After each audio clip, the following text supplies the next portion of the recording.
नाशिक जिल्हाधिकारी कार्यालयासमोर शेतकऱ्यांचं अन्नत्याग उपोषण। गेल्या 5 दिवसांपासून हे अन्नत्याग उपोषण सुरूच आहे।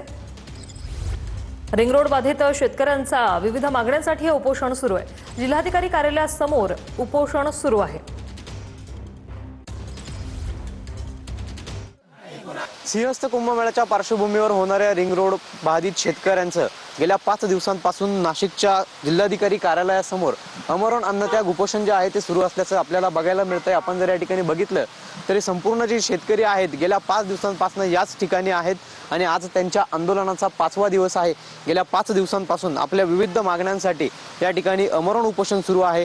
खरं तर आपल्या ज्या काही मागण्या आहेत त्या पूर्ण व्हाव्यात अशा पद्धतीची अपेक्षा या सर्व शेतकऱ्यांची आहे आणि त्यामुळे या ठिकाणी हे अमरण उपोषण सुरू असल्याचं आपल्याला बघायला मिळतंय। आपल्यासोबत उपोषणकर्ते आहेत। भाऊ, आपल्या आंदोलनाचा आज 5वा दिवस आहे। त्याचबरोबर आज गिरीश महाजन जलसंपदा मंत्री, जे कुंभमेळा मंत्री स्वतःला संकटमोचक समजतात या राज्याचं, त्यांना इकडं तिकडं शोचे कार्यक्रम घ्यायला वेळ आहे, परंतु हक्काची लढाई लढणाऱ्या शेतकऱ्याला भेटायला त्यांच्याकडे वेळ नाही।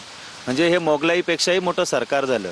एकीकडे आम्ही हक्काची लढाई लढली की आमच्यावर देशद्रोहासारखे आरोप लावायचे आणि हे कोणते तीर मारता, हे कोणते तीसमार खाणे। जर आम्हाला न्याय मिळत नसेल तर हे आंदोलन अधिक तीव्र महाराष्ट्रात करण्याची आता वेळ आलेली आहे।